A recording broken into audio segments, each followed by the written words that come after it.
Muy buenos días, tardes o noches, de acuerdo a la hora que nos escuchen. El día de hoy vamos a tratar de conversar sobre un tema que puede resultar polémico, puede resultar interesante. Es un tema que no se trata mucho en las organizaciones. Eh, Me acompaña Jorge Robles, que es un profesional magnífico en áreas de recursos humanos, en áreas de sindicalismo, con una amplísima experiencia.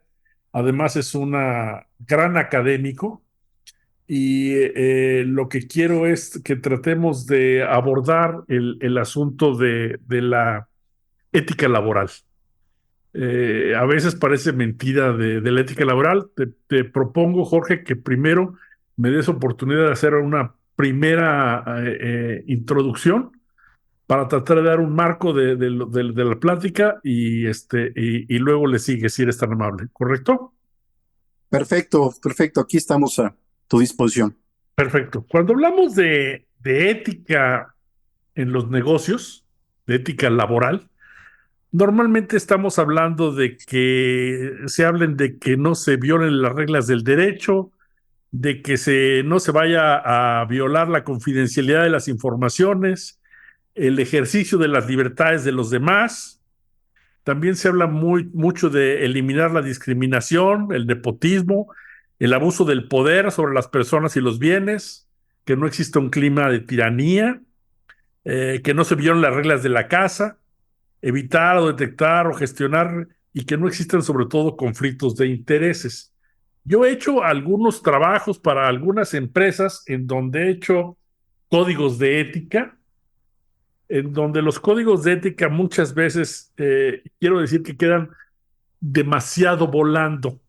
Se habla mucho de que ética laboral y que están los involucrados obligados a utilizar los activos tangibles exclusivamente para el desempeño de sus actividades laborales, absteniéndose de utilizarlos para la obtención de ganancias personales, evitar conflictos de interés, manteniendo una distancia, una distinción entre actividades de carácter laboral y personal, abstenerse de utilizar en forma indebida medios de comunicación, no pornografía, no groserías, no humillar, no ciberbullying, no fomentar rumores dolosos, no difamar, no manejo de albures, no compartir imágenes obscenas, no páginas de apuestas, abstenerse de trabajar. O sea, y cuando se habla de ambiente laboral, había puesto yo promover el respeto a los derechos laborales, procurar un entorno laboral seguro y libre de cualquier forma de discriminación, procurar un ambiente laboral, etcétera, etcétera, etcétera. Pero esto yo lo amarraba posteriormente para decir, oye, este es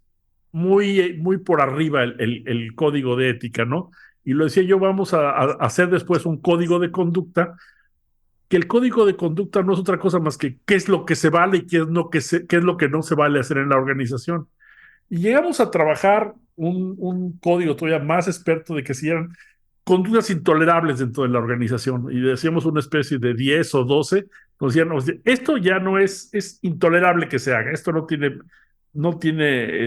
ninguna reclamación, ninguna nada, esta es tarjeta roja automática y lógicamente todo esto está avalado y amarrado con el reglamento interior de trabajo, porque si no, no se puede aplicar ninguna sanción. Pero me he quedado pensando mucho en que nos ha faltado el tratar de ver la razón de ser del código de ética. Cuando me propusiste tú el tema de la ética en las relaciones laborales y me encontré un libro que me parece muy interesante, que lo hizo un maestro de la Ibero, un maestro que le voy a dar crédito, que se llama Fernando Menéndez González. Lo conocí yo perfectamente bien, me dedicó su libro y toda la cosa, y donde le da un sentido para mí que es lo más claro que significa la ética. Y el libro lo titula La grieta en la roca, precisamente, y él parte una introducción muy sencilla que dice, en la grieta de la roca se clavan las estacas con las que fijan sus tiendas los beduinos del desierto. Se va a épocas bíblicas y decía, los beduinos van a poder clavar sus tiendas en las rocas del desierto. Dice, así también nos dice la Biblia, entre las operaciones de compra y venta, se incrusta la injusticia, el egoísmo y el abuso, en otras palabras, el pecado. El tema de esta afirmación ha estado pendiente en la mente de los hombres durante siglos y hasta nuestros días para convertirse en la pregunta principal de este trabajo. ¿Es posible que se dé la ética en las organizaciones?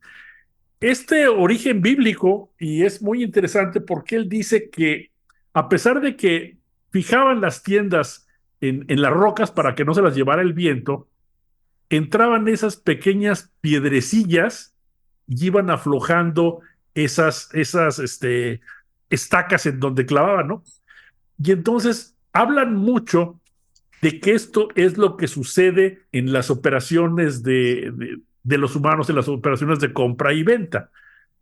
Nos menciona, dice, durante siglos los mercaderes y comerciantes fueron mal vistos, o sea, han sido siempre mal vistos por sus contemporáneos. Así sucede hoy también con los hombres de negocios, y no por el papel de negociantes, sino más bien por la forma de ganar su dinero, señalada muchas veces como algo perversa, generadora de riquezas mal habidas, cometiendo la injusticia descomunal, recurriendo al tráfico de influencias y al usufructo de información privilegiada. Es la actividad lucrativa en sí la que ha estado desprestigiada como actividad misma, ya que cuando el hombre de negocios gana, es que alguien más sale perdiendo. Entonces este cuate gana de que en una negociación siempre se nos ha vendido el ganar, ganar, y él dice, no, en una negociación, si alguien gana, alguien pierde, algo que te escuché a ti en la reunión pasada. Y algo que creo yo que es muy importante para tomarlo en consideración, sobre todo para el inicio de esta charla, es unas palabras que tú me recordaste y que me retumban, que es al que nos vamos al origen de la relación de trabajo. O sea, y si nos vamos al que en la ley que nos dice que es una relación de trabajo, dice, la relación de trabajo no es otra cosa más que la subordinación de una conducta mediante el pago de un salario. ¿Esto qué significa? Tú me decías, la primera obligación de un trabajador es obedecer. Sí, es la base, es lo fundamental. Es la subordinación de su conducta significa no te pago para que hagas tú lo que se te pegue la gana o para que me des ideas, sino te pago para obedecer. Estamos hablando de sindicalizados y no sindicalizados, ¿eh? Yo siempre he dicho que las empresas son SA, que significa son sin alma. Y entonces es por eso que muchas veces se habla de que ese desprestigio.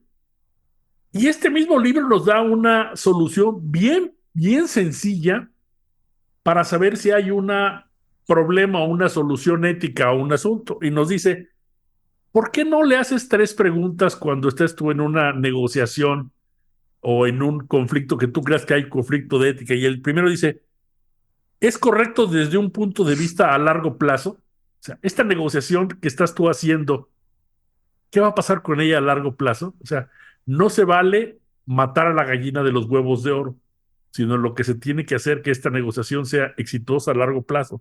Segundo, esto que estoy proponiendo, ¿se lo haría yo a un amigo? Esta propuesta que estoy haciendo, ¿se la haría yo a un amigo? Y la tercera, que es la más dura, ¿estaría dispuesto a que me la hicieran a mí?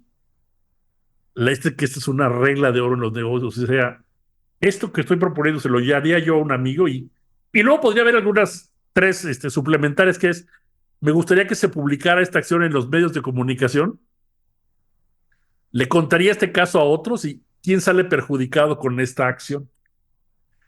Es por eso que cuando hablamos de una relación laboral y que es un tema amplio, como tú lo sabes, sí es muy importante y digamos es el aspecto toral de la negociación colectiva, digamos, es la parte toral de una relación de trabajo, pero digamos, todos esos principios de ética y de todo eso inician desde la contratación del trabajador y de cómo se contrata y todo eso. Entonces yo creo que es un tema muy, muy importante y yo creo que vamos a llegar a algunas conclusiones, estimado Jorge, donde vamos a tener que llegar al caso bíblico, decir, oye, ¿qué crees? Que a lo mejor existen esas pequeñas piedritas que entran en la estaca y que son las que van aflojando esa roca y minan esa conducta ética. Ahora sí, adelante, Jorge. Gracias, gracias. No, pues me das pie para muchas cosas. Vamos a ver si tengo hoy mi cabeza ordenada y voy a empezar, ¿no? El caso de la grieta, es bonita la metáfora, pero no olvides que también el mecanismo para romper una gran roca es meter cuñas en la grieta. Ujú. Entonces van metiendo cuñas en la grieta hasta que la roca se rompe. Entonces, no necesariamente nos es útil para este debate, aunque es un buen principio para empezar a platicar. El segundo punto es, pues, definamos qué es moral y qué es ética, porque hablamos de ética, pero no decimos qué es, y Ujú. hablamos de moral y no decimos qué es. Moral viene de mores, de latín, son costumbres, y la ética es un equivalente que viene del griego, pero a través del desarrollo de la filosofía, la ética se ha convertido en el valuador de las conductas morales, es decir, de las costumbres. Entonces la ética juega un poco el papel eh, de observador y de marcar criterios, ¿no? Y para esto hay muchas interpretaciones de lo que sería la ética. Está desde la ética absoluta del imperativo categórico de Kant, o la ética planteada por Marx, que cada sociedad tiene sus propias reglas morales, ¿no? Bueno, partamos de ahí. Es el primer elemento general. El segundo criterio que me hace pensar en el caso que tú pusiste es: no le hagas al otro lo que no quieres que te hagan a ti. Tú hablabas en la negociación, pero me gustó que empezaras con la Biblia. La Biblia es muy contradictoria. Hay un fomento o un reconocimiento explícito de la esclavitud. Inclusive en el jubileo puedes liberar a los esclavos, pero mientras la orden o la instrucción ética que da el Dios de los judíos es: sé obediente y sumiso ante tu amo, ¿no? Entonces ahí ya no me parece que la ética funcione mucho en la Biblia. Y bueno, están los famosos 10 mandamientos, la versión original hebrea o la versión modificada de los cristianos, Ujú. pero hay un principio que yo quisiera que nuestros oyentes reflexionaran sobre el Sermón de la Montaña, que es del Nuevo Testamento y que hace referencia a los humildes y a los ricos. No ahondo más para no meterme en el tema, pero sí es una referencia que me parece importante. Hay un sociólogo, se llama Max Weber, que escribe un trabajo sobre la ética protestante y el espíritu del capitalismo, que en última instancia viene a ser el cristianismo. Y hay una gran diferencia entre los católicos y los protestantes a nivel ético. Mientras que en los católicos la característica ética es obrar bien, hacer bien al prójimo, amar al prójimo, ayudar al prójimo. Las buenas obras son los que te acercan a Dios. Mientras que en la ética protestante, siguiendo a Max Weber, es el trabajo fuerte y la conquista del logro individual. Individualiza al individuo, mientras que el catolicismo socializa los criterios éticos. Esta es una parte importante, porque el capitalismo, por definición, es la acumulación de capital, la creación de riqueza y acumulada. Y eso lo puedes ver en comunidades indígenas donde hay dos grupos, el protestante y el católico, donde los protestantes son más exitosos económicamente, pero más individualistas y confrontadores entre ellos, mientras que las comunidades católicas encuentran mecanismos a veces prehispánicos de redistribución de la riqueza. Las fiestas en las comunidades indígenas católicas es un reparto de la riqueza. A veces el personaje que tiene más recursos es el que otorga más dinero para la promoción de la festividad o la fiesta, y los protestantes se mantienen al margen y hay un conflicto de intereses porque mientras que la colectividad católica construye bienestar social, es decir, hay mecanismos para construir casas al que no tiene casa, mecanismos de trabajo colectivo, el tequio, el mano vuelta. En esas mismas comunidades indígenas que son protestantes, el que gana y tiene más dinero es el más exitoso y por lo tanto es el que está más cerca de Dios. Entonces, esa es una parte importante. ¿Por qué viene al caso?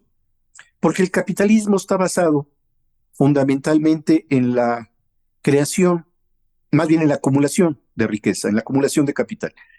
Un capitalista, y no hablo peyorativamente, el capitalista es el que tiene el capital Ujú.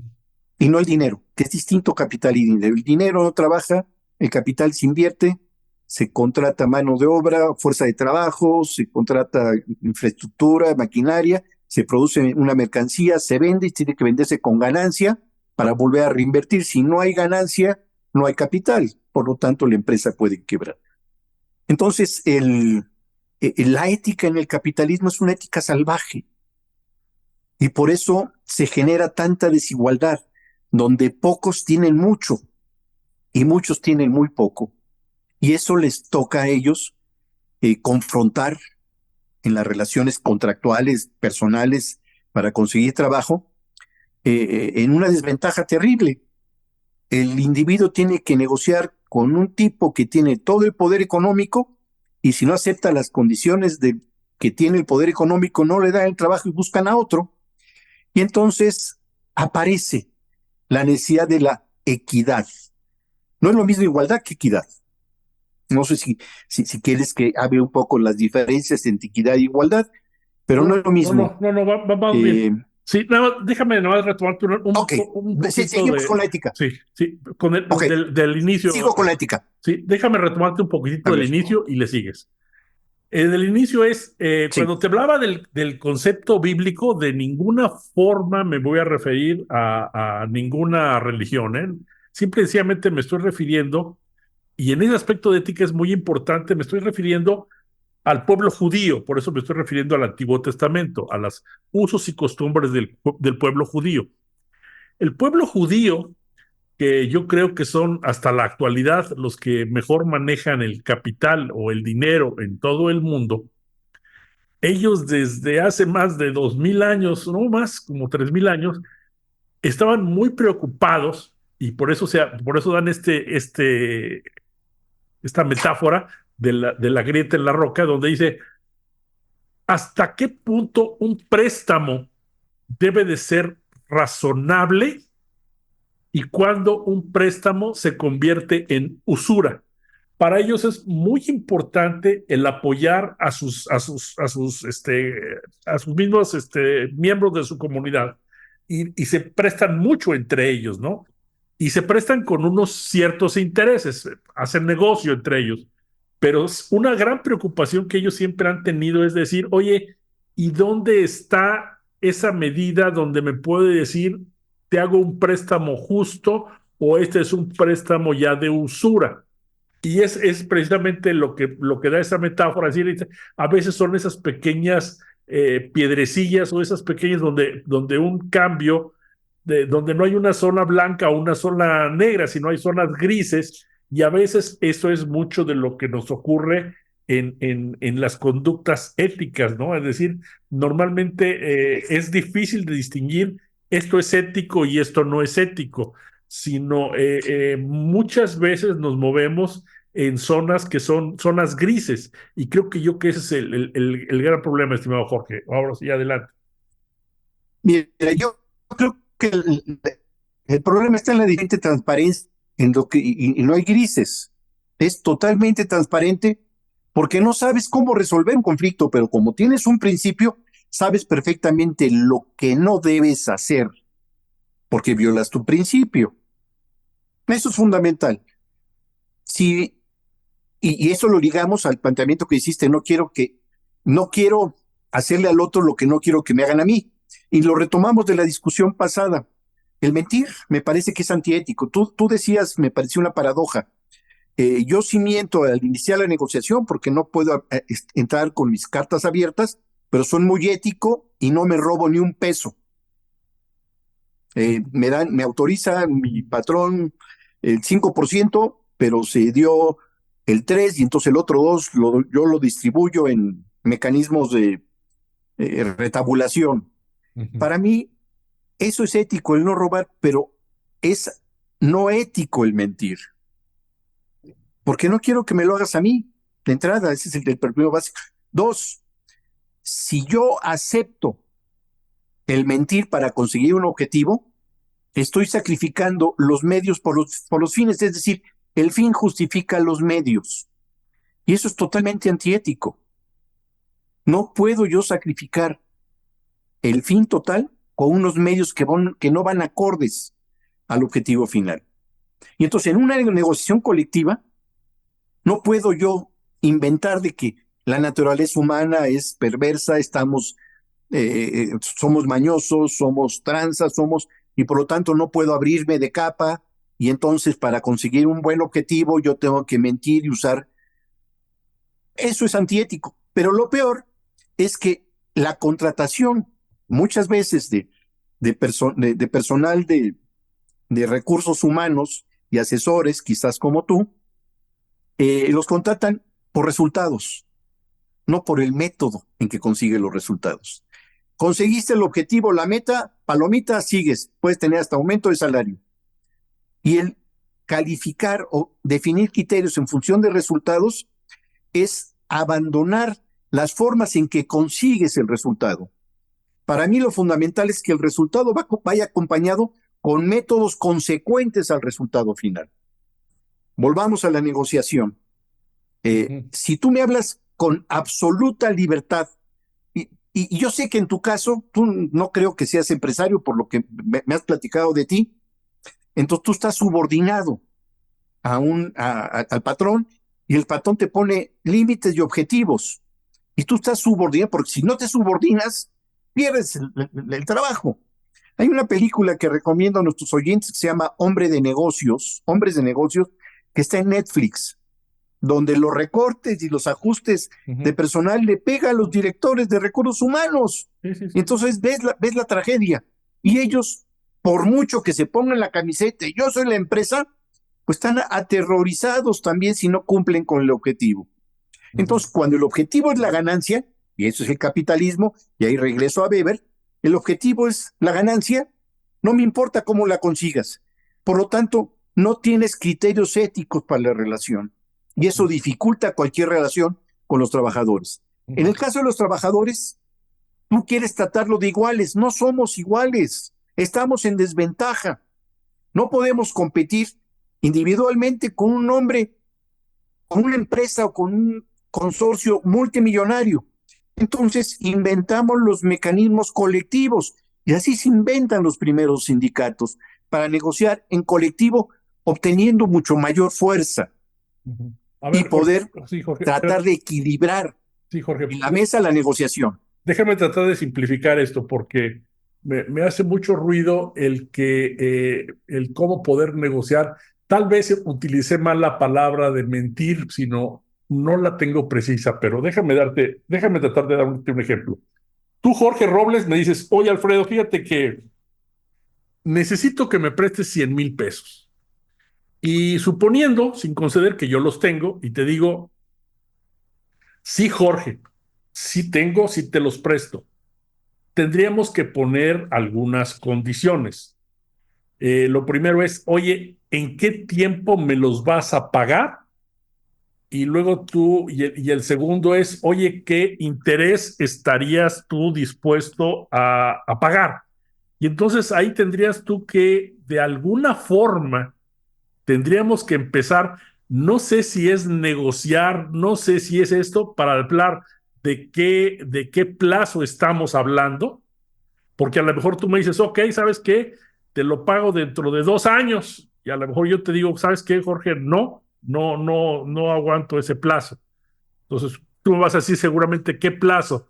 Y entonces ya empezamos ahí a hablar de una negociación en cuanto a tiempo. Entonces, no es necesariamente que estemos mintiendo, creo que utilicé mal la palabra, pero sí que estemos tratando de acercarnos. Y el otro asunto es, oye, ¿y cómo hacemos en cuanto debe de haber alguna compensación por ese préstamo, probablemente un interés? Si realmente este préstamo es a muy, muy corto plazo y es muy urgente, pues probablemente no exista ningún interés, pero entramos en un proceso en donde no es mentir, pero sí es explicar nuestras razones. Y tú no puedes normalmente entrar siempre con tu última razón, sino tienes que empezar a ajustarla. No sé si me explico. Sí te explico y creo que son cosas distintas. En una casa de una negociación de obrero patronal, Ujú. eh, tú sabes hasta cuánto está dispuesto a dar tu patrón. Y yo sé hasta cuánto, ¿sí? Puedo aceptar. Entonces, si abrimos las cartas, ¿sí? Esto es lo que yo puedo y esto es lo que yo puedo. Y ante tu propuesta, que no coincide con la mía, yo voy con los que mandan en la organización sindical, que no es la comisión, no es el líder sindical, son los trabajadores mismos los que van a ser afectados.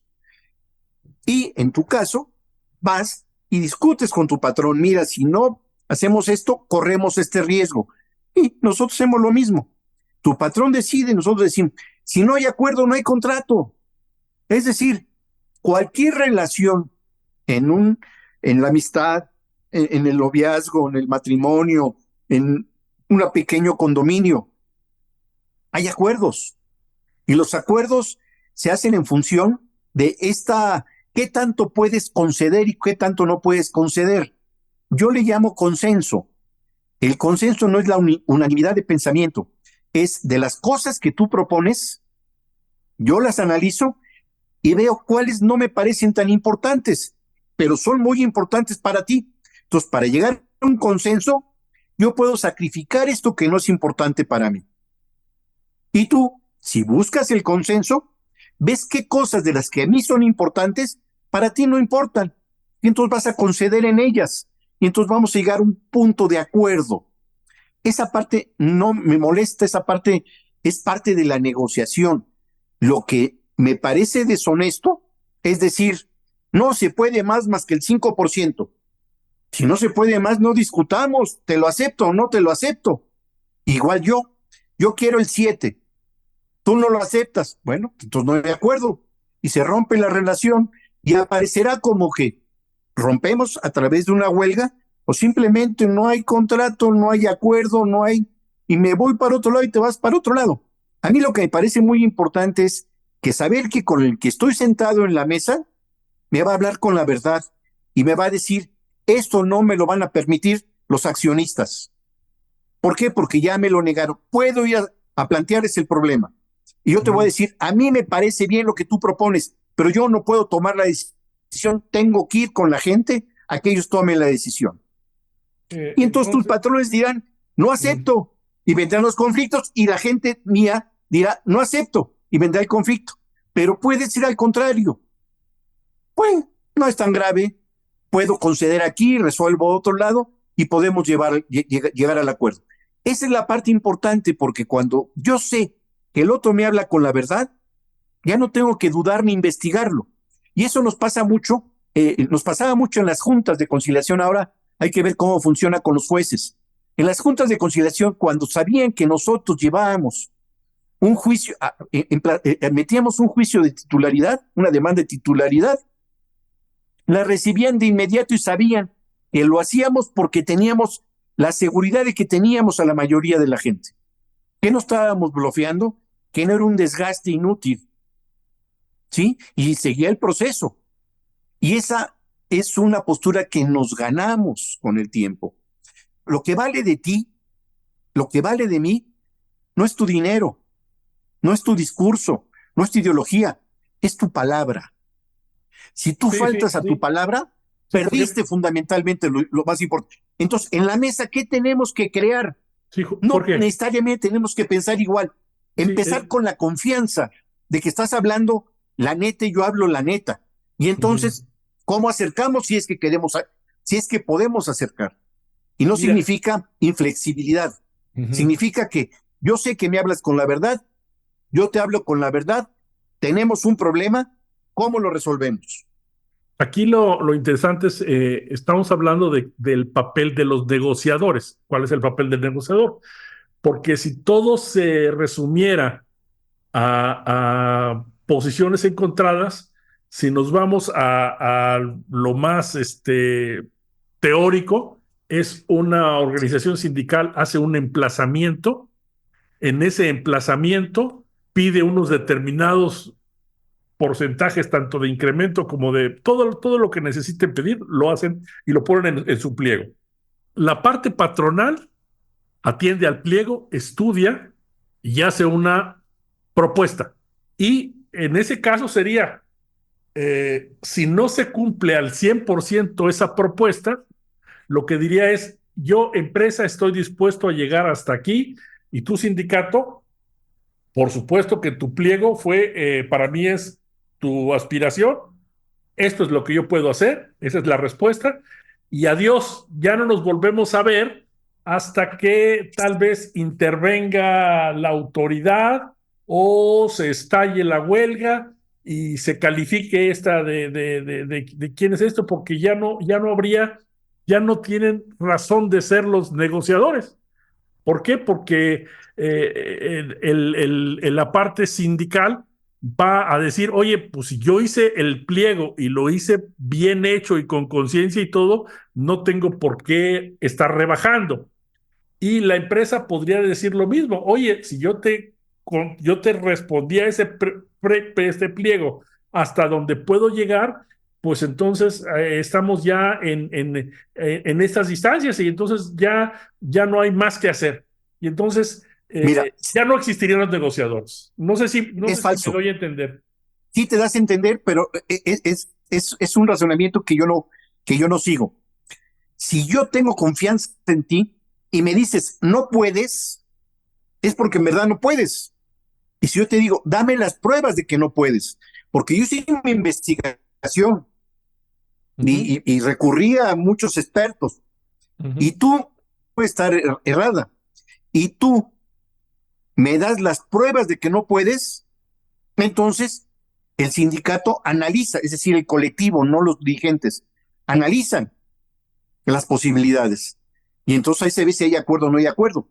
Hemos tenido los casos más radicales, donde se han acordado no aumentos salariales por 3 años, porque la empresa nos demostró que un pequeño aumento quebraba la empresa.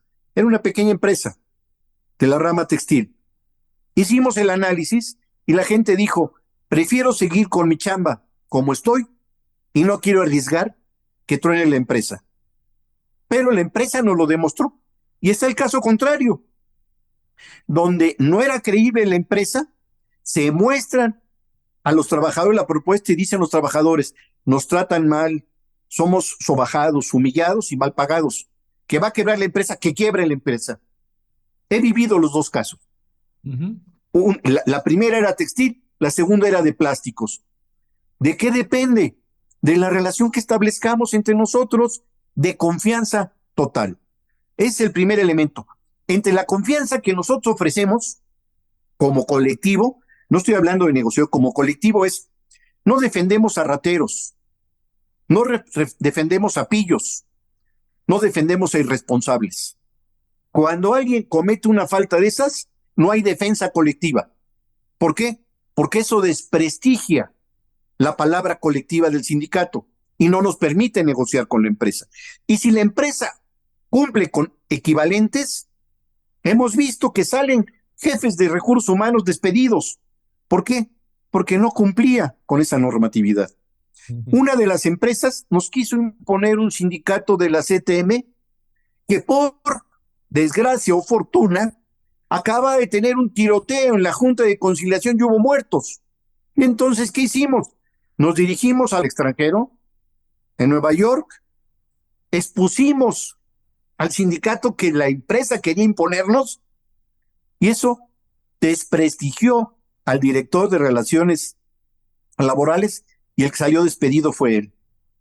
En otro caso, La empresa nos puso un 4, llamó al comité ejecutivo a una plática, desconectó celulares y despidió a 60 agentes sin consulta. Bueno, logramos que contrataran a 100 y corrieron a todo el personal de recursos humanos. ¿Por qué? Porque la confianza que nos habíamos ganado ante la matriz era lo suficientemente fuerte para poder creer con las pruebas que mostramos que estábamos actuando en lo correcto. Entonces, eso es ganarse la confianza. No significa que vamos a estar de acuerdo en todo. Significa que con el que voy a hablar, voy a confiar en él y él va a confiar en mí. Pero esa confianza hay que ganarla, como Yo, nosotros no la ganamos. yo Entonces, creo cuando alguien me dice, yo voy a jugar póker y voy a blofear con las propuestas y nos damos cuenta, se pierde la confianza y entonces se dificulta la relación. El ujú, compromiso que nosotros exigimos a todo nuestro grupo es, tú te contrataste a trabajar con esta gente, este trabajo. Tu obligación es cumplir con tu responsabilidad. Tú te comprometiste, tú cumples. Nada de que estés haciéndote tonto y que esa es tu primer responsabilidad. ¿Por qué? Porque tu palabra está en juego y tu palabra es la palabra del colectivo, del sindicato. Pero ahí sucede a veces que la empresa finge a que te paga bien y el trabajador finge que trabaja bien. Y eso es lo que hay que romper. No estoy hablando de nada radical, ni de expropiar empresas, ni de revoluciones. Simplemente es construyamos la confianza en una mesa y la confianza se construye con la verdad de frente. Si yo, tú me dices, yo he solo tengo tenido, autorizado el sí, 5%, yo me la llevo.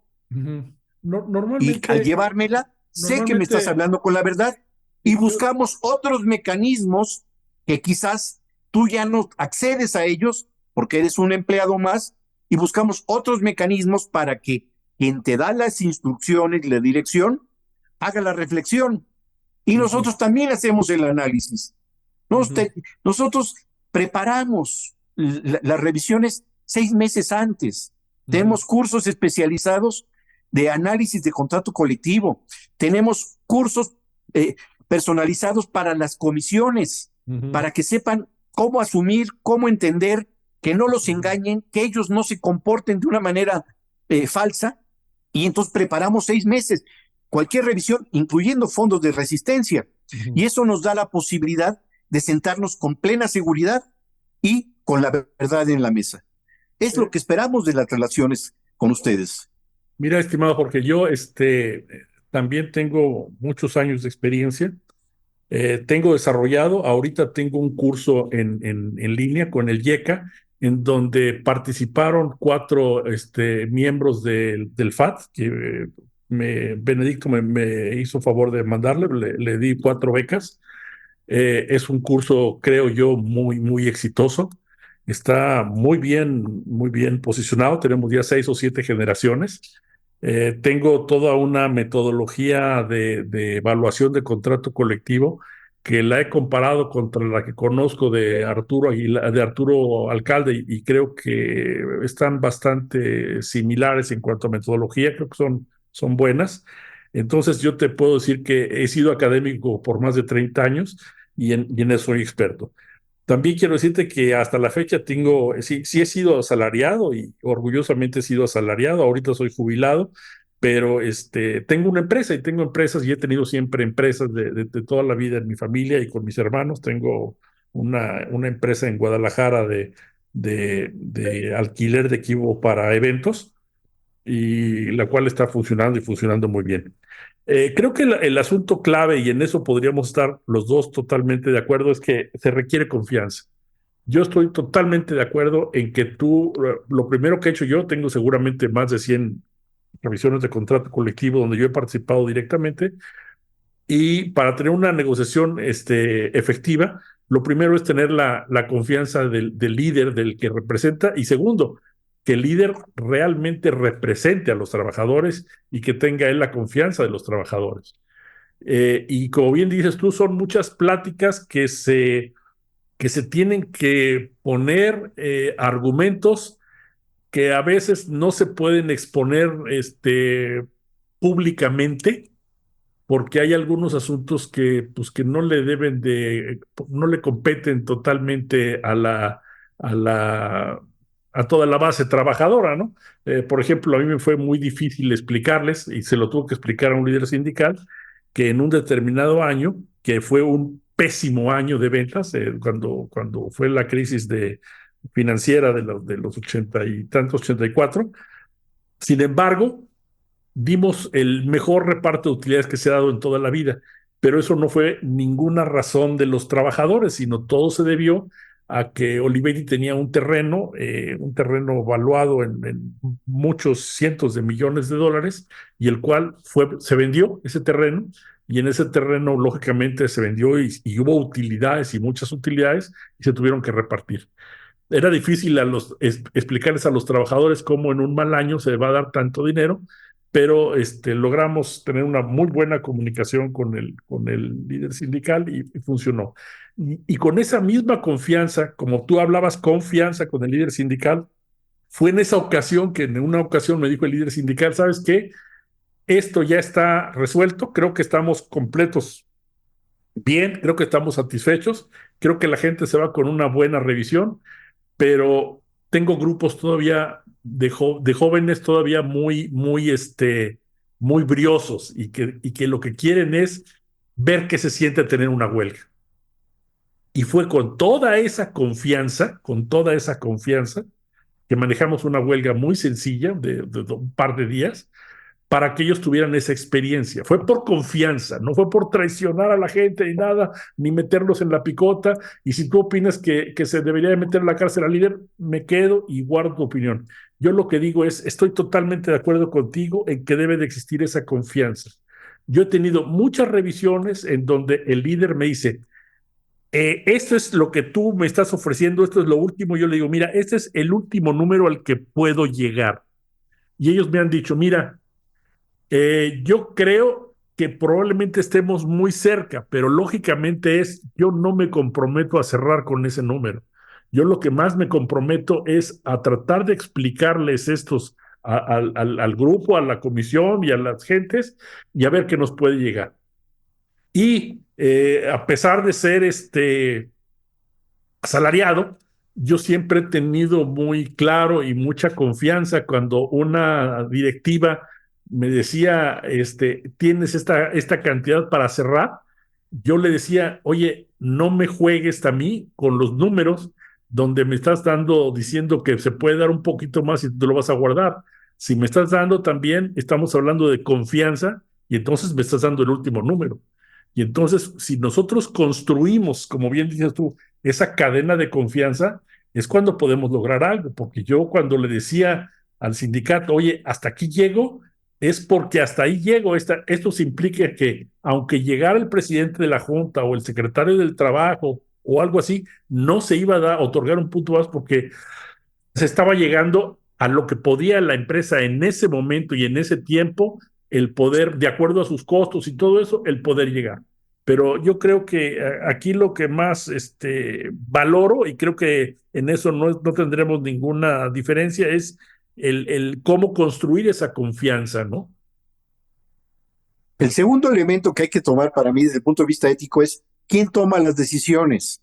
Tú, ustedes decían, tú y Pedro decían que la decisión la de tomar la comisión, negocias, acuerdas con la comisión, y tú hablas: ¿por qué asambleitis? ¿Por qué?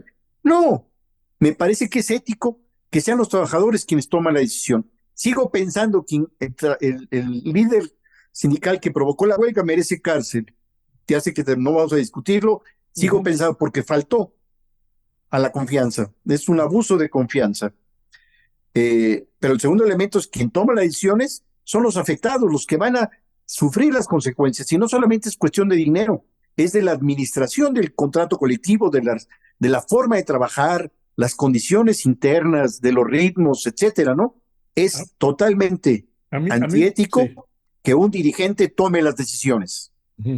En la anterior Ley Federal del Trabajo, a final de cuentas, la relación es entre empresa y sindicato, y el que tiene la toma de nota y todo esto y el representante sindical es el que se obliga, y se obliga a nombre de todos los trabajadores. Así funcionaba antes.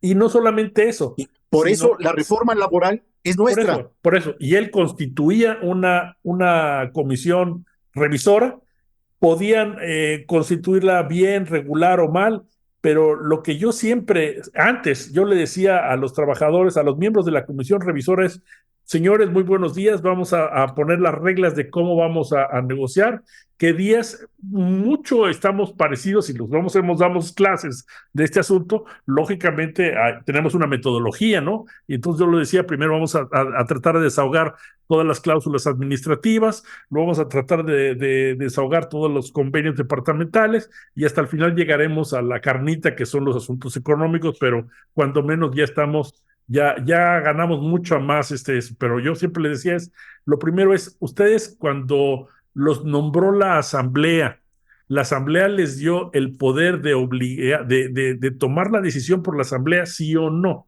y casi siempre me decían que sí porque era muy, en cuanto a una negociación, era un paso más el decirte, ya llegué a esa negociación, ya cerré la negociación, ya está de acuerdo el representante sindical, ya está de acuerdo toda la comisión, y ahora regresar a que la asamblea lo ratifique, creo que eso es un paso que hay que hacerlo así, así lo está estipulado en la nueva ley, pero para mi particular punto de vista, así como tú consideras que este cuate es un bandido, yo digo, aquí le están quitando mucho poder y están dándole un grado de desconfianza a la comisión revisora, porque las están convirtiendo, mientras que era una comisión revisora decisoria, se está convirtiendo ahora en un corre ve y dile. Es que esa comisión eran los mecanismos de corrupción.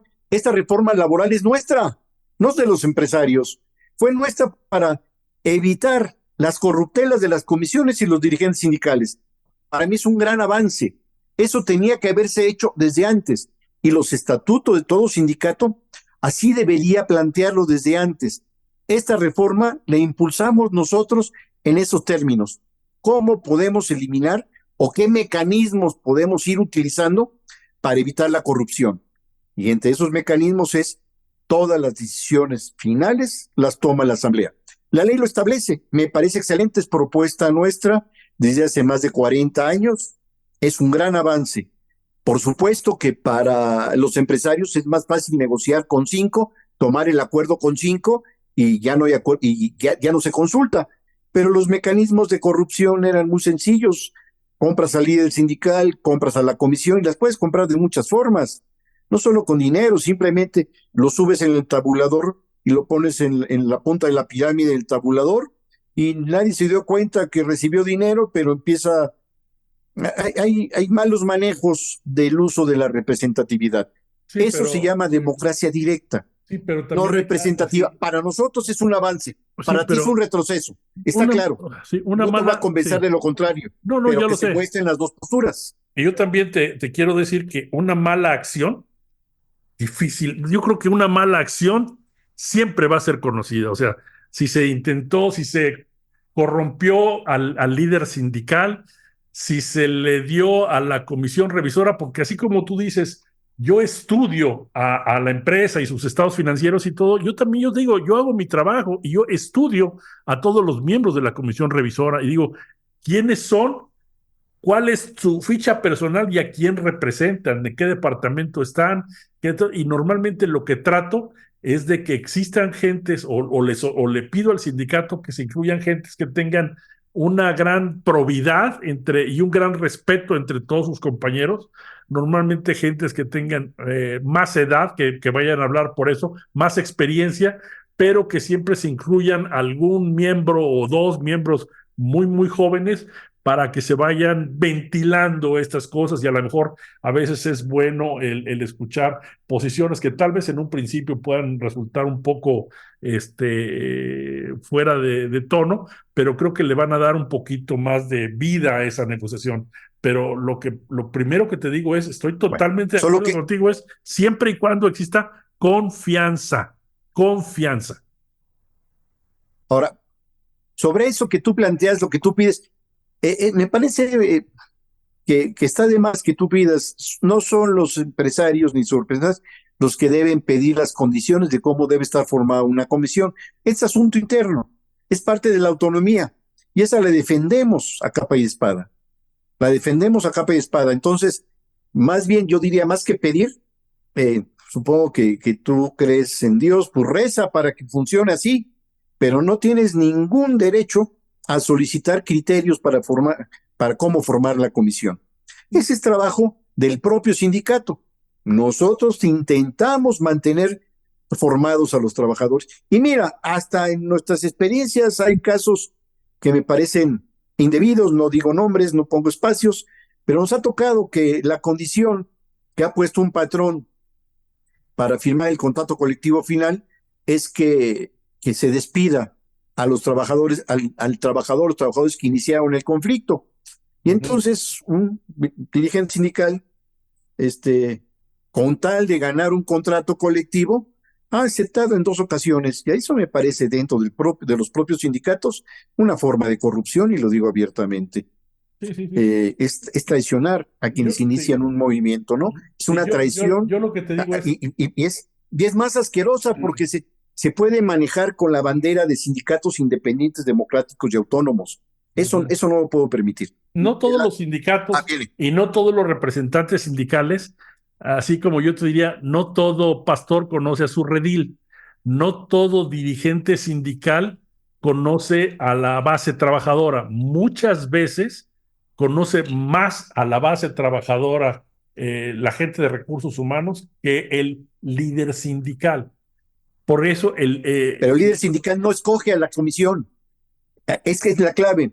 La comisión no la nombra un líder sindical. La comisión debe ser nombrada por los propios trabajadores y puede ser removida en cualquier momento. Aunque ustedes lo conozcan mejor, son los trabajadores los que tienen, y si se equivocan, que rectifiquen. Y si no rectifican, llevarán en consecuencia la mala negociación. Pero es su derecho a decidir quiénes van, sin intervención ni sugerencias de la empresa. Es más, si una empresa me sugiere, yo dudaría qué interés tiene. Es más, ni siquiera lo escucho, ni siquiera hago pública la propuesta. Así como nos han llegado, mira, de tus 400 trabajadores, estos 50 quiero que se vayan, vamos a liquidarlos conforme a la ley.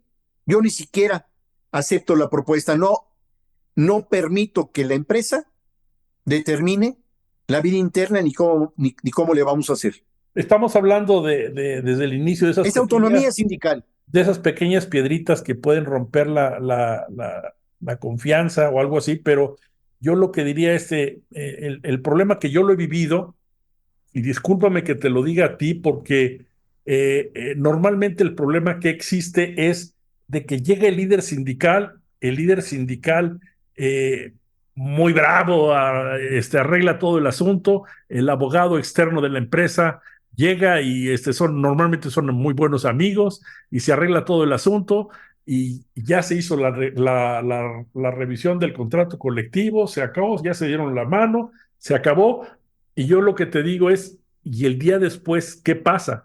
El día después es el que conoce a la gente, el que va a los baños, el que va a los comedores, el que conoce qué problema tengo, es la gente de recursos humanos. Y son los delegados sindicales, porque muchas veces el asesor sindical está muy fuera de la jugada. Por Bueno, es un eso, grave error de quien lo haga. Para mí ese es el camino de la corrupción. Mira, yo tengo 5 principios básicos que están vinculados. El primero es la democracia directa, es decir, no representativa. Nosotros tomamos los acuerdos, los que van a ser afectados directamente toman las decisiones, no una comisión, no un líder. Segundo, si hay que hacer algo, lo hacemos nosotros mismos. El sindicalismo se llama acción directa. Los afectados toman las decisiones y los afectados lo llevan a la práctica. El tercer criterio es el criterio ético, que está muy vinculado a la solidaridad interna, al apoyo mutuo y a la verdad en tus palabras, al compromiso con tus responsabilidades. La cuarta es la formación, para no cometer errores, que los cometemos todos, o para cometer menos errores o menos graves, hay que estar formándose constantemente. Pero no solamente en relaciones laborales, en filosofía, en sociología, en economía, en política, y entonces procurar extender estos temas a la mayor cantidad de población. Y el último es estos criterios éticos que sean consecuentes con la vida cotidiana. Cuando un dirigente sindical muy honesto engaña a su mujer, que es lo que más quiere, ¿por qué no va a engañarte a ti o a los trabajadores? Cuando un dirigente sindical se clava la propina, ¿cómo vas a confiar en alguien que se puede clavar la propina a otro trabajador y no se lo va a clavar él para dentro del sindicato? Es decir, la ética va más allá de las relaciones laborales. Tiene que ir acompañada la ética en tu vida cotidiana, y más si eres dirigente sindical. Cuando alguien, un dirigente sindical, engaña a su mujer o se va a los table dance o se va, ese para mí perdió toda autenticidad Ujú. para ser un representante sindical. Y mira que los hay. Dos copitas, los emborrachan y les llevan a las chicas. Está faltando lo que más ama, que es su familia. ¿Cómo no te va a engañar a ti, que eres su compañero, su amigo, su representado? Entonces, la ética supera con creces las relaciones laborales. Ujú. Pero ahí viene en las relaciones laborales. Muchas veces lo que quieren los empresarios cuando contratan gente es que entren totalmente subordinados. Yo lo viví en carne propia. Hice una solicitud de empleo. Me citaron a las 7 de la mañana. Llegué a las 7 de la mañana. Me tuvieron en una fábrica de, de impermeabilizantes en Jalostoc. Llegué a las 7 de la mañana. A las 3 de la tarde que terminó el turno, me recibieron y me dijeron, perfecto, tiene condiciones, vaya a la cuarta sección de CTM para que se afile al sindicato y venga mañana a firmar su contrato. Lo que hicieron, ¿qué fue? Que yo entrara dominado, subordinado, mostrándome quién es el poder. Y eso me parece que es antiético. Humillar a la gente para poderla dominar al interior. Claro, Y eso sucede mucho en las relaciones laborales, donde el pero, supervisor te dice, soy tu supervisor, soy tu líder, soy tu pero, coordinador, y te Jorge, domina y te sobo y te Jorge, somete para que sucede, te... sucede en ambos lados, Jorge. Sí, Sucede por en eso ambos lados. estamos en contra de Yo, los sindicatos corruptos. yo he tenido revisiones con citas con líderes sindicales, en donde nos quedamos, ok, nos vemos aquí a desayunar y nos vemos aquí a las 9 de la mañana. Perfecto. Yo ya siempre traigo un libro. ¿Por qué? Porque el líder sindical se presentaba a las 11:30 de la mañana y me decía, Pues, ¿qué oye, esperabas? es que fíjate que yo, mi despertador ya no es por horario, sino yo ya me despierto por grados centígrados. Entonces yo antes de 16 grados centígrados no me despierto. ¿Cuál era? Esos son los líderes Por eso, corruptos, pero ¿qué que era, no qué son era, responsables. qué era lo A que, esos hay que quitarlos. por eso, cuál era Para eso hay que quitarlos. el mensaje era, a final de cuentas, es, ¿sabes qué? En este momento yo tengo el poder. Así es. Entonces hay que saber leer esos mensajes. Y por eso te digo, E- yo Esos parto líderes contigo, sindicales fuera. por eso, yo soy muy Esta área respetuoso. nuestra. Yo no puedo decir fuera porque y No, tendría yo ingerencia. Los esta área trabaja- nuestra. y el trabajador, en su libre voluntad, decidieron que él los represente, me lo tengo que tragar, no tengo otra. Siempre y cuando sea voluntad del trabajador. Generalmente no son voluntad del trabajador. Pues Ellos llegan y ya está el líder sindical y lleva 40 años de dirigente sindical. yo te, 40 años. Y puedes verlos en todos lados, en todos los sindicatos. ¿Y por qué? Porque está mamando del poder. Deja tú que no se lleve dinero. Esos dirigentes sindicales, es tarea nuestra quitarlos. Ujú. Por eso, Entonces no me lo ese pongas es, como un no, no, ejemplo. no, Ese es no, un mal no, no, ejemplo al que hay que eliminar. Yo lo planteo. por Como eso, trabajadores, por eso, tenemos que deshacernos de ellos. por eso, pero trabajadores, yo como empresario o No como puedes. representante, no puedo ni siquiera opinar. Yo lo único que te puedo No, decir es, no existen, puedes. existen, y Estoy de acuerdo. y yo te Est- digo, es difícil lidiar con ellos, es difícil sí, negociar con ellos. sí. Tenía un líder sindical maravilloso en Tlaxcala, Romualdo Pérez, de la CROC, y una vez nos reunimos a desayunar, ¿sabes? Nos vemos a las 8 de la mañana para desayunar. Llega y se presenta con otros dos y dice, ¿saben qué? Yo no desayuno con ojetes. Le digo, pues yo sí desayuno con ojetes, pasa y siéntese. O Bueno, sea, ¿sabes que corrieron a la CROC y a la CTM de las centrales internacionales sí, por claro, corruptas? no, no, no por corruptas, tampoco seas, Ey, no, no son me miembros de tocó todo a mí eso. documentar, no, Por me eso, tocó documentarlos, por los eso. casos mexicanos, y los manejamos en las centrales internacionales. Yo estaba ahí cuando se fueron expulsados, fueron por corruptos, Te voy a decir qué pasó. CTM y CROC. Sí, sí, Yo estuve ahí por eso, y armé, y esto se armó durante 2 años. ya lo sé, déjame darte mi versión. ¿Qué sucedió? Desatendió el asunto internacional tanto Kroc como CTM. CTM tenía a esta señora de que siempre andaba de botas, ya de muy antigua, que tenía como 30 años de representante ante la OIT, y ¿Sí? llegó un momento en que no les interesó lo que ocurría en el exterior. Y Kroc igual no les interesaba. Y entonces ustedes hicieron extraordinaria labor, hicieron muy buena labor. ¿Por qué? Porque mientras estaban proscritos y no los tomaba nadie en cuenta en México, hicieron una gran labor en organismos Internacional fueron internacionales. las Sí, alianzas.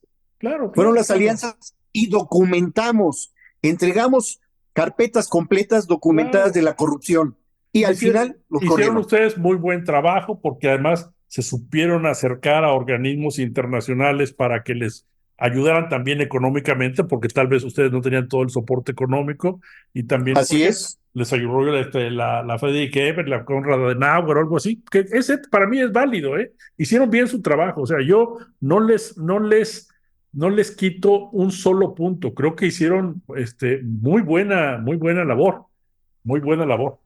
Pero yo te podría decir hay que ser honestos también y hablamos de confianza, no es la ley de ustedes, sino yo digo esto un poquito como el burro que tocó la flauta. Ustedes hicieron muy buen trabajo, pero la presión vino prácticamente de Estados Unidos.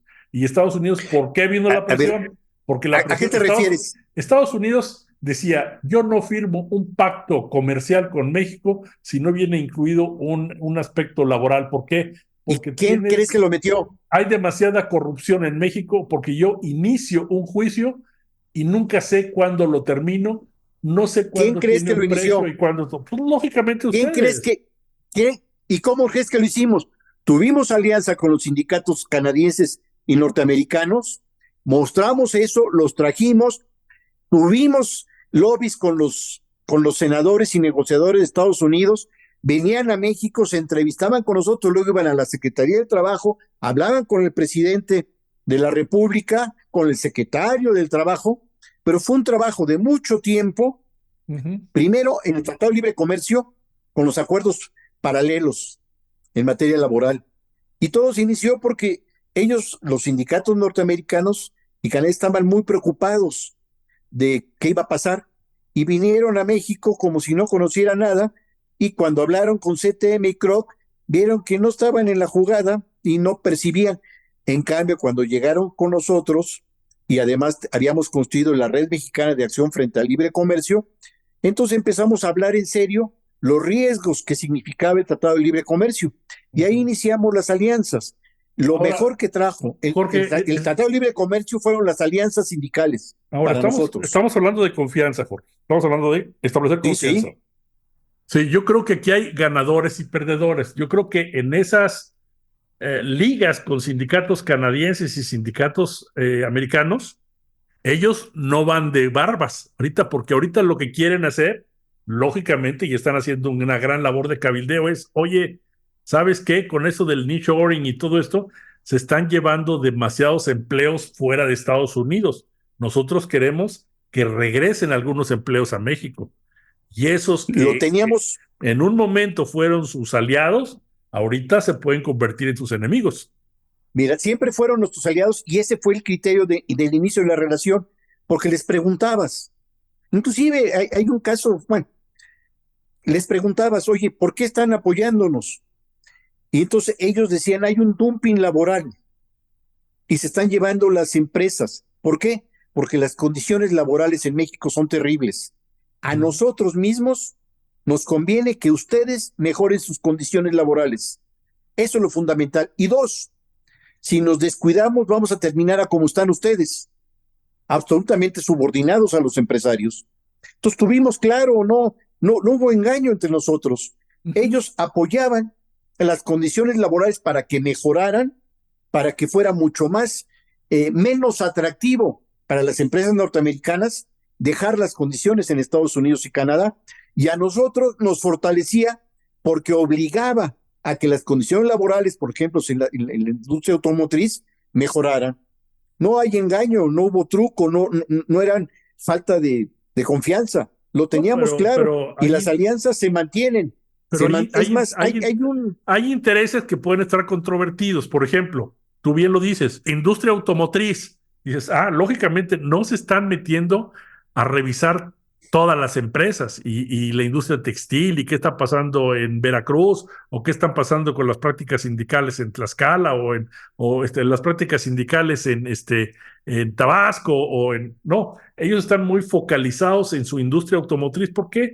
Porque la industria automotriz produce casi cerca del 30% de los empleos, producía cerca del 30% de los empleos en Estados Unidos. Hay un libro muy bueno que se llama Made in USA, hecho en Estados Unidos, en donde Estados Unidos dice, nosotros tenemos que evitar que, si bien nosotros no fuimos los que inventamos el automóvil, fuimos los inventores de la cadena de producción y estamos descuidándonos porque ya se nos están yendo el negocio del armado de automóviles. Estaban preocupadísimos en los noventas, inicios de los 2000, porque decían, se nos están yendo a Japón, ya no somos la número uno, entraron ya marcas japonesas, entraron marcas coreanas, y ahorita que están porque, viendo que las porque se grandes rompió la marcas, cadena de producción, claro, y están viendo se ahorita rompió que, y vino el toyotismo, que claro, es otro modelo. y Pero ahorita ojo, están viendo ahorita que si se van a venir a México, ellos lo que quieren es, oye, si yo subo las condiciones de los trabajadores, que era una gran noticia para el costo de mano de obra, la verdad era una gran ventaja en ese tipo de negocios. Si yo logro que la mano de obra ya no sea el factor tan importante, a lo mejor ellos deciden regresar a Detroit o regresar a otro lugar, porque sí, oye, pues la verdad no nos interesa mucho producir en México. Pues si podemos tener control y ejecutivos y todo aquí en Estados Unidos, a mira, los costos van a es, ser similares, adelante.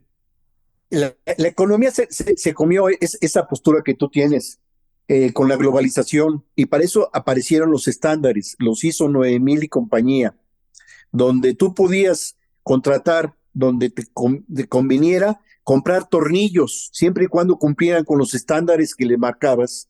Y eso fue la globalización.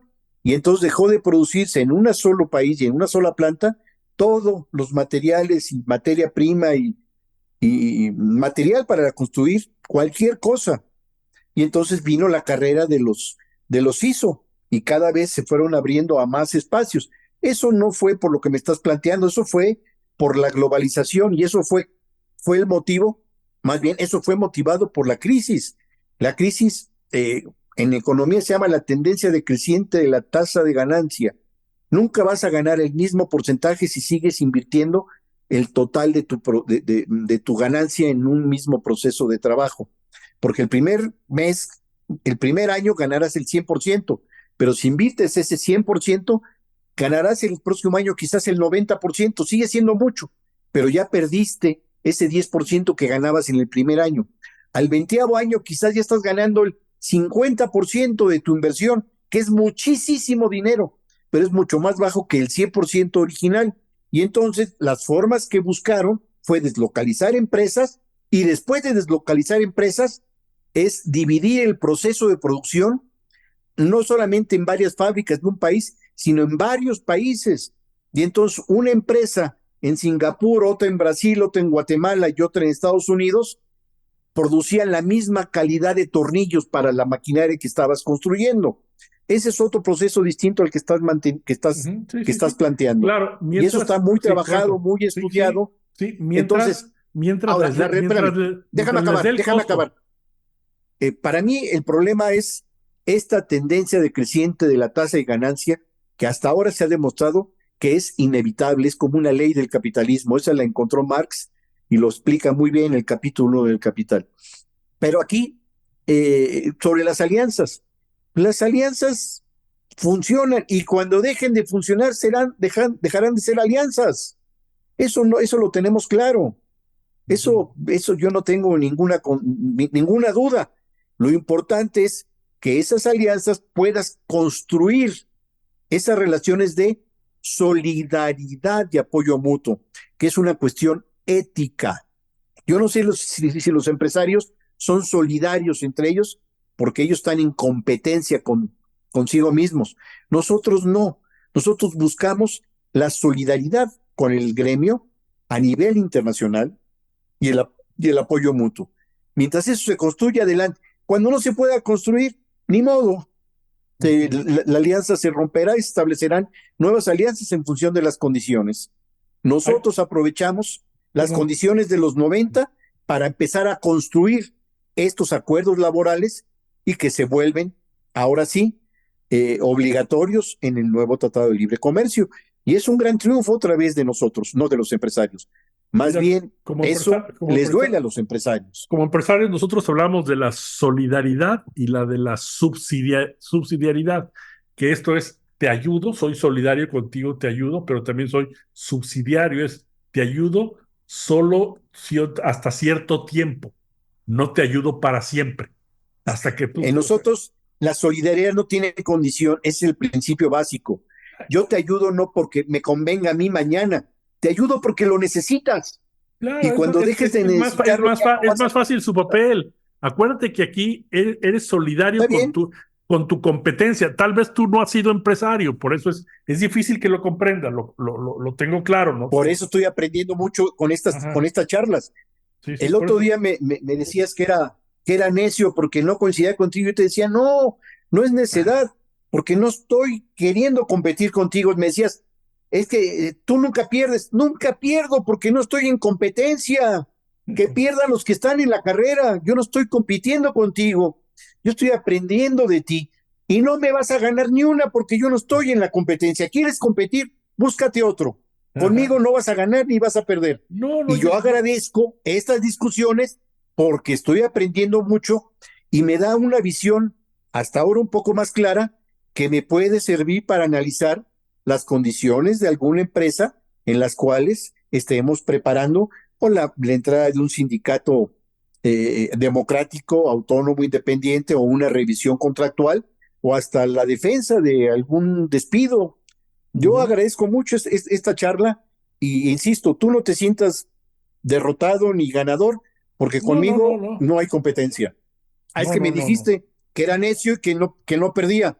Entonces, diciendo, no soy necio, simplemente veo el mundo de otra manera y nunca pierdo contigo porque no estoy en competencia, man. No, yo digo, aunque sea, no pierde una, aunque sea empátalas, pero No, no, no, tú sí, ¿te acuerdas? Me lo escribiste. Entonces, sí, yo me sí, quedé claro. pensando, pues, entonces, ¿de qué se trata? Pues yo no, jamás me va a ganar Sí, sí, una. ¿Por qué? no, Porque no estoy compitiendo ni una. No no se trata, compito. no se trata de esto, Jorge. De veras te aprecio mucho. Y para cerrar este blog y que no se nos haga tan largo, sobre todo para los escuchas, yo lo que podríamos nosotros coincidir en los dos, en que para una buena ética para construir una ética de relaciones de trabajo, lo primero que se necesita es construir una confianza y que no es Y sencillo la construir. confianza se construye con hechos. Te voy a poner Exactamente. un, No es sencillo, no es sencillo. te voy a poner un ejemplo maravilloso de lo que es la ética y el valor de la palabra. Un viejo anarquista exiliado español, amigo mío, todavía en los años 80, él tenía una galería y era curador de arte. Entonces le llegó un cliente, ofreció un cuadro maravilloso, clásico, y le ofreció 100,000 pesos. Dice, ok, te lo vendo en 100,000 pesos. Ok, pero no tengo el dinero, paso la semana que entra. A los 2 días llegó otro cliente y le dijo, oye, ese cuadro me interesa, ya está vendido. ¿Cuánto costaba? 100,000 pesos. ¿Y ya te pagaron? No, no me han pagado. Bueno, te doy 200,000 pesos. Y este hombre sabio le dice, no puedo, pero ¿por qué estás ganando el doble? No, estoy perdiendo lo principal. ¿Qué es lo principal? La mi palabra palabra, empeñada. por Si supuesto. pierdo mi palabra, ya no tengo yo valor. Ujú, Esa es parte de la relación.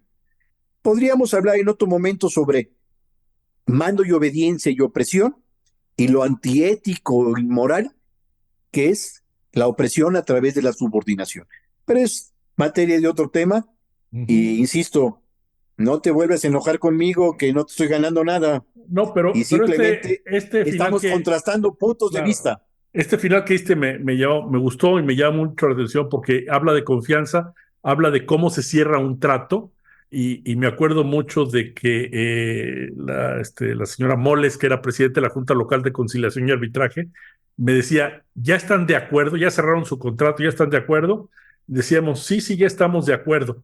De acuerdo, sí. Dice, déjeme que traiga a alguien a que cierre el acuerdo aquí arriba. Y yo le decía, ¿por qué? Pues bajamos y ahí dice, no, es que ya los conozco porque empresas y sindicatos bajando las escaleras se desconocen.